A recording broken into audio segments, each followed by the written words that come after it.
And we're back. You're listening to the Talking Boxing with Billy C show right here on ESPN New Hampshire. Glad you guys could join us. And don't forget about my book. It's available, man. And we still got plenty of copies to sell. You know, just think of maybe 1 million. Tom Molyneux, From Bondage to Baddest Man on the Planet. It's available right now. Where all good books are sold. Now, you could literally get a copy right now by visiting Amazon.com or BarnesandNoble.com. Or if you like the electronic versions, check out Kindle or Nook. Now, if you're looking to get a signed copy, visit our website, www.billycboxing.com, and click on the book club section and follow the directions. Or if you see me out at an event, ask me. I usually have some with me, and definitely will be up at the Hall of Fame this year at a card show with some as well. So get yourself a copy of Tom Molyneux, From Bondage to Baddest Man on the Planet. Guarantee you'll love this book. Joining me right now is Boxing Hall of Famer and New Jersey State Athletic Commissioner Larry Hazzard. What's up, brother? Hey, Billy. What's going on, man? A lot of stuff, man. And we missed you last week, and I have an email to read for you. Now, I know that you got some info on us, so this is an email that was sent to us prior to last week when you came on, and it's from Alex T. He says, hey, Bill, I have major respect for Larry Hazzard for coming on the show every week and answering every question you ask him. He's also the guy that many boxing fans have told me was the best referee they ever saw. I'd like you to ask why Donald Givens was allowed to judge the Brooker-Magna fight on Friday night. His scorecard seems to be generating some controversy on the websites that I have seen. Thanks, Alex T. Now, I know that there was some issues with this, and you made some great decisions. So with this email in mind, why don't you tell us the whole bizarre thing that surrounded that fight and what you did to remedy it? Well, it was a very bizarre situation, and unfortunately, it's a matter that still has a little bit to go yet, because we made a correction, and in doing so, as you know, you have to go through the process of allowing hearing, etc. You have to go through that judicial process. So I'm gonna have to limit some of my comments, but I can correct Alex or clear it up. There was a lot that went on. The announcement of who won, etc., was a little mixed up. Don Givens, actually, it wasn't his scoring that caused a little bit of a problem. Givens scored the fight even. Okay, so it wasn't Givens. Givens had an even score. The problem occurred, and it was a very bizarre situation. Judge Lawrence Layton, who actually the score actually was incorrect. Layton scored the fight for Magda, although they announced him as having the score for Booker. So the fight ended up a draw. Givens had it a draw. It was announced that one of the other judge, James Kinney, had it for Magda. Layton had it for Booker. When, in fact, that's the way it announced it. But in essence, the scorecards showed that Layton had scored the fight, actually, for Magda. But he had the corners confused, Billy. He was giving Magda the rounds that he actually meant to give to Booker. And when the decision was announced, he was the one who brought it to the scorekeeper's attention. He said, oh, no, I didn't score for him. I had it for the other guy. And he insisted. Well, his scorecards didn't show that. However, the way he had the corners marked, that's what he meant. And this situation exacerbated to the point where he actually had a medical emergency and had to be taken to the hospital. The judge. It was a very bizarre evening, and that fight was just a very, very bizarre situation. And there's really no explanation that I could give other than the judge was just totally confused. But it was not Don Gibbons. Okay, it was Ron Slayton. So we're still resolving that issue. But what we did correct. We didn't change the score. We corrected the decision. And Booker, after we went over the scorecards and everything was retallied, not that night, but the following Monday,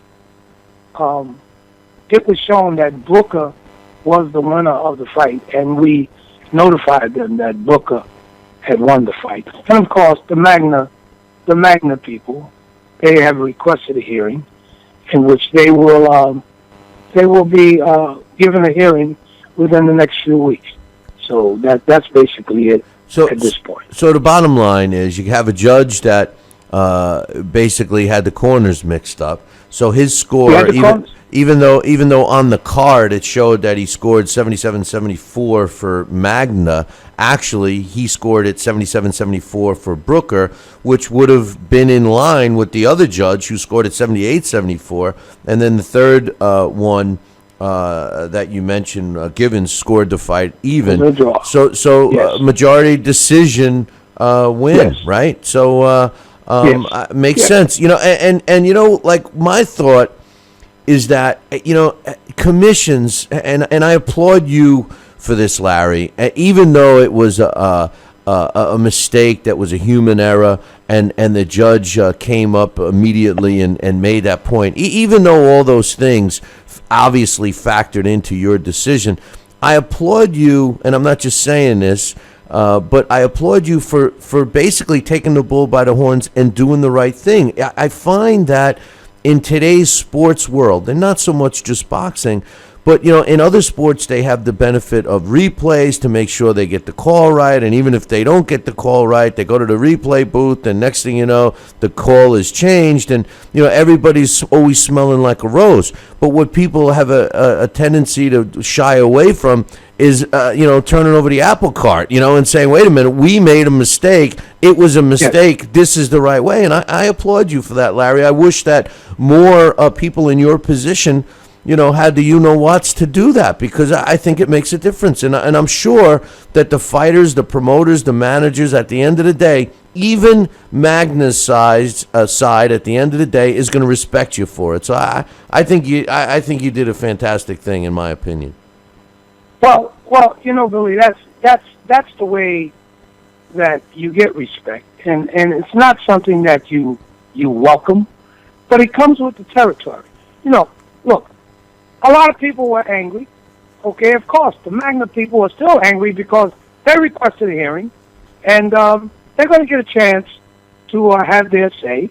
And listen, I agree with them if they say, hey, look, you got to get better judges. You got to do this. You got to do that. Hey, look, I agree with them 100%.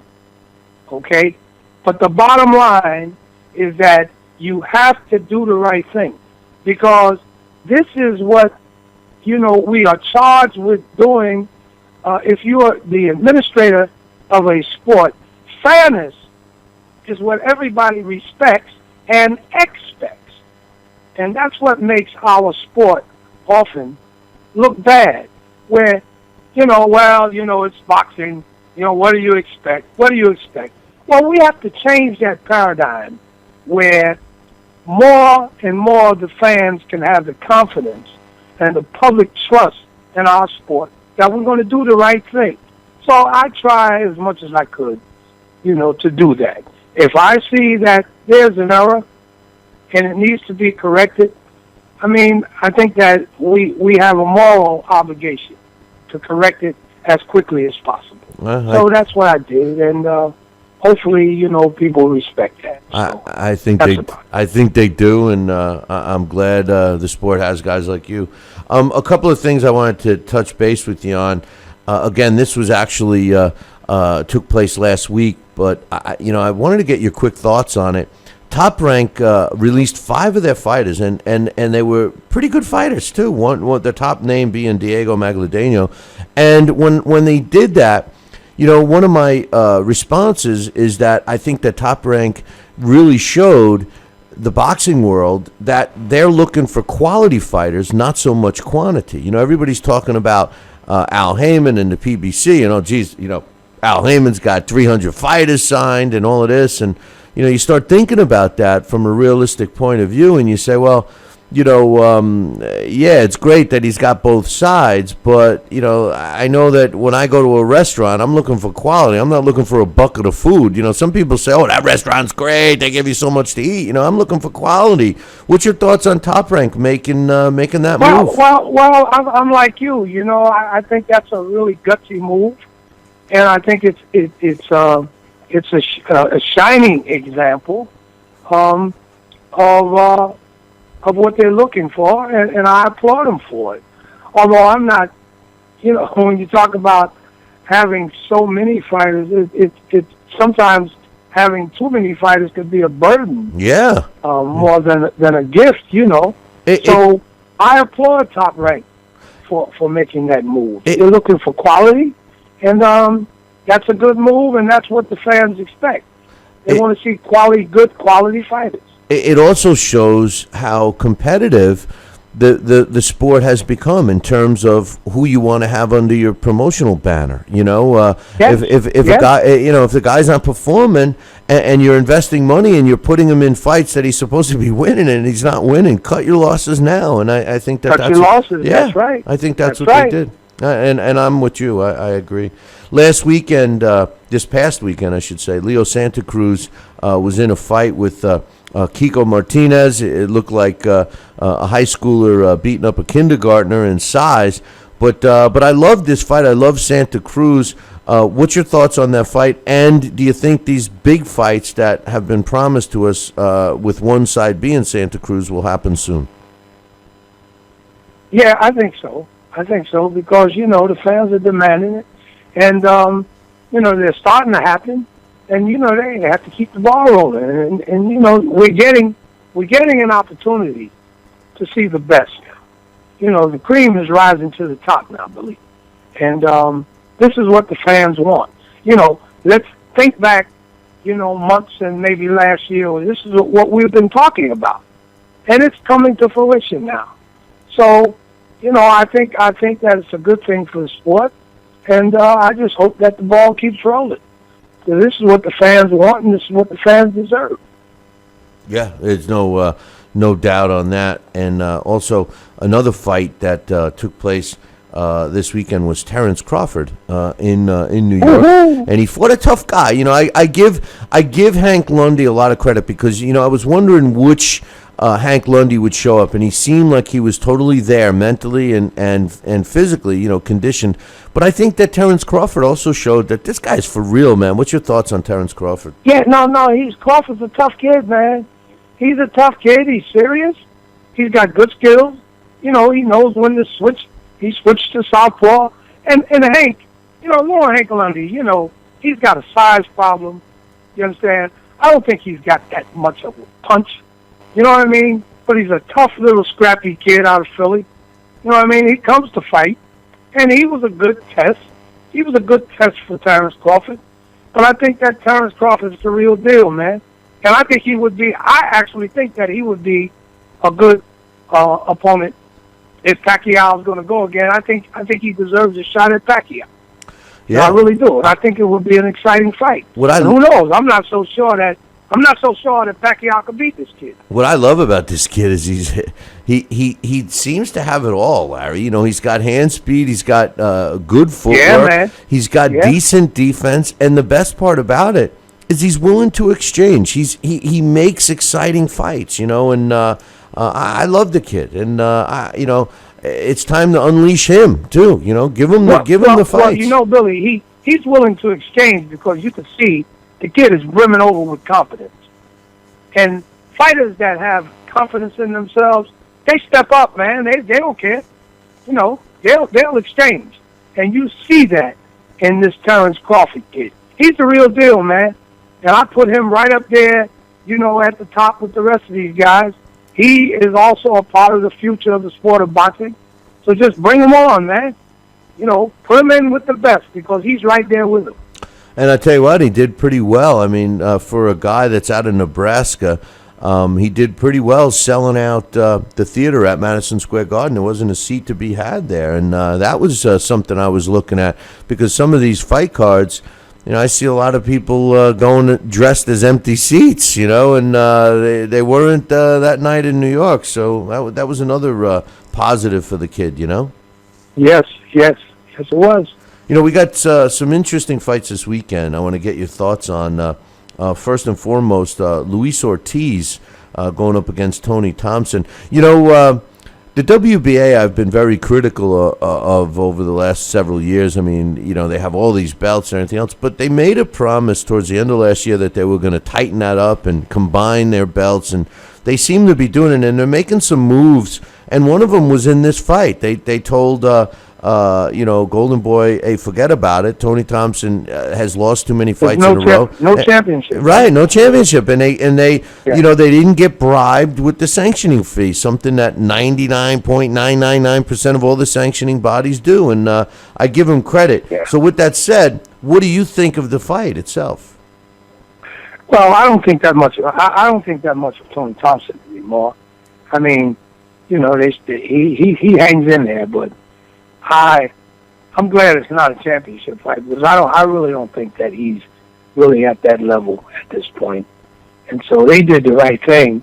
I mean, it could be an exciting fight, but I think Thompson's on his way really on out of there. So we'll see what happens. But you know, it should be. I think it's going to be a decent fight, but I don't have that much confidence in Thompson anymore. You know, he started out, he was halfway decent fighter.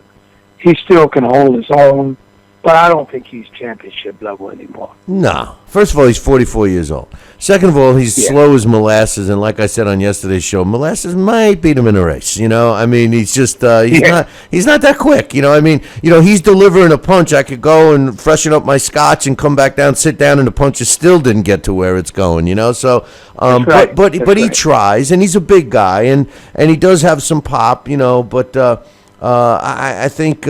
Ortiz is a victim right now, anyway, of the politics of boxing. You know, he's a guy that you know, really, who the hell wants to fight him? I mean, he's, you know, when you're talking about risk versus reward, he's a lot of risk with very little reward, even though he does have a bet. You know, he may knock Thompson out. Really. Oh, I'm sure of it. I'm sure of it. Yeah. You know? I mean, I think if you could find someone that would actually take that bet, do it. You know, but the other heavyweight fight is actually interesting.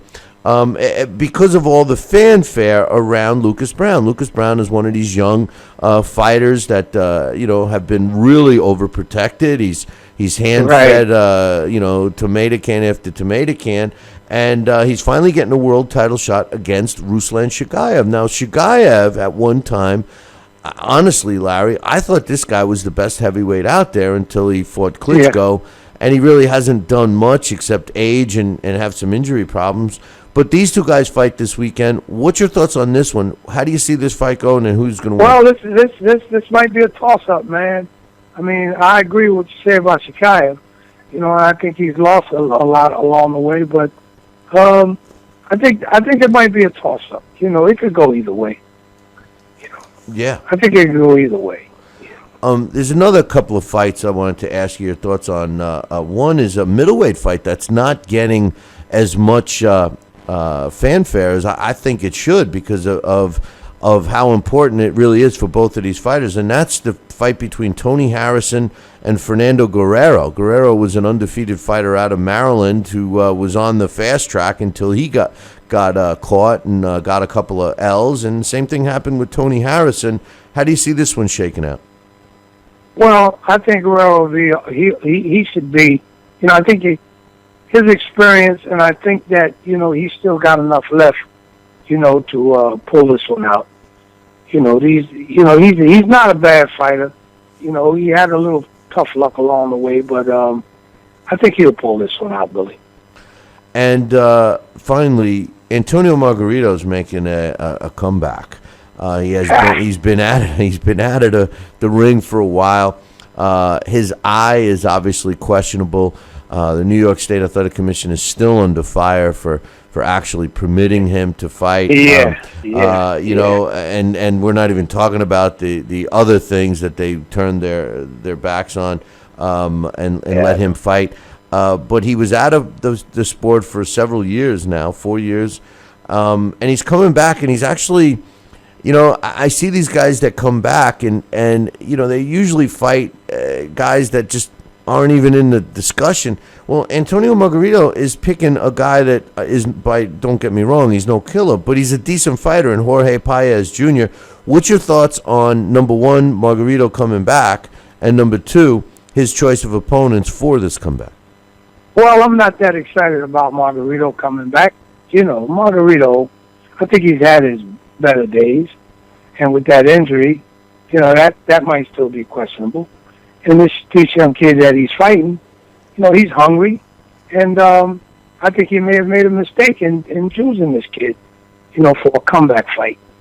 So we'll just have to wait and see. But Margarito, guys like that, it's for some reason they just don't know when to quit, and I think that he may be in danger of harming himself even more with that injured eye, because the situation that he had with the New York State Athletic Commission over that. Again, if you got the old warrior who still thinks that he can be competitive against a kid, he obviously feels that he can win this fight, but I'm not so sure, And I'm really not that excited about seeing him in return because I think he's at the end of the road anyway. Well, so it'll be hopefully he won't.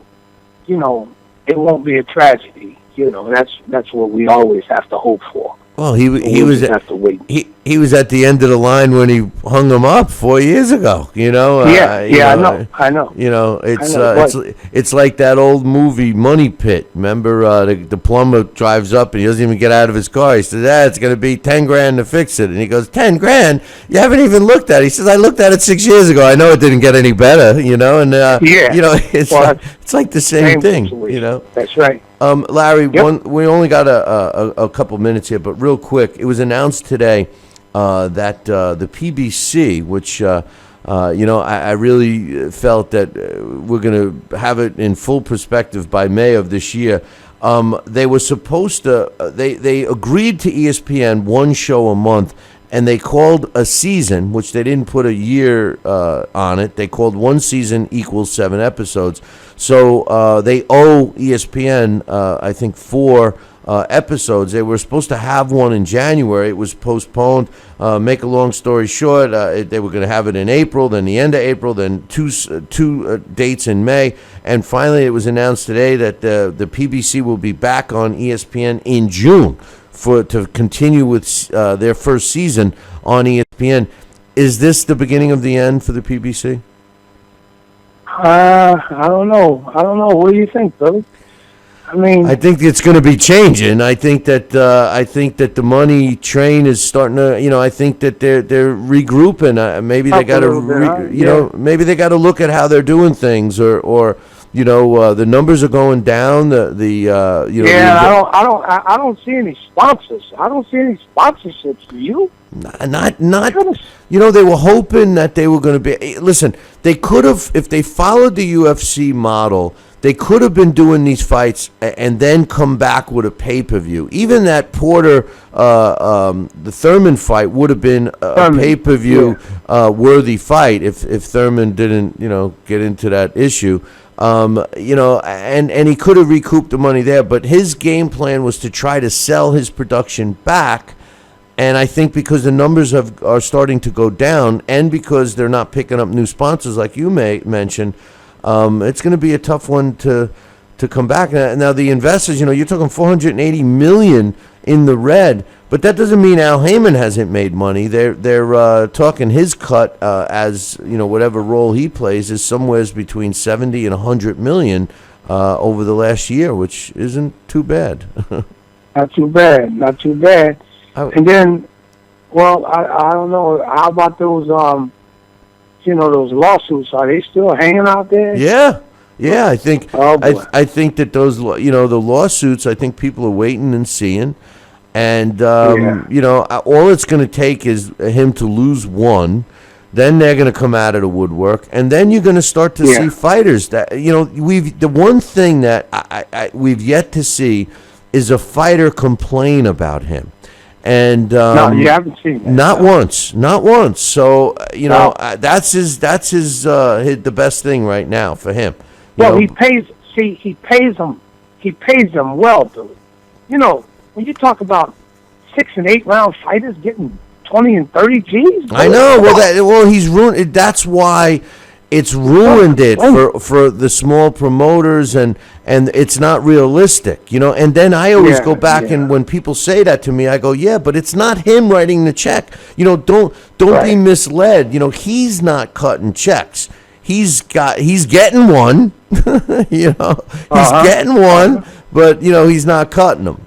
Which is, hey, listen, we'll see. It's starting to get a little hairy over there at PBC Central, I would think. Well, it's been fun, though. It's been fun. Oh, it's great. It's been fun seeing some of these fights, man, all over the place. Well, I think that Thurman Porter fight getting canceled, I think hurt him. But anyway. Yeah, man, that was wow. Whoa. Yeah. That's. When I saw that, I said, oh boy. Wow. And a lot of people are not happy with it. They're really running Thurman through the ringer. But anyway, listen, Larry, enjoy the fights this weekend, and we'll be looking forward to you next week, my man. Okay, Billy. All right, brother. Man. I'll talk to you soon. Okay. That's Larry Hazzard. And by the way, doing the right thing when you have to. And like I said when Larry was on, I wish, even if half of the other boxing commissioners in the sport had the you-know-whats to do what Larry does, do the right thing. Could you imagine how much better boxing would be in a better place right now? Just think about it. Talking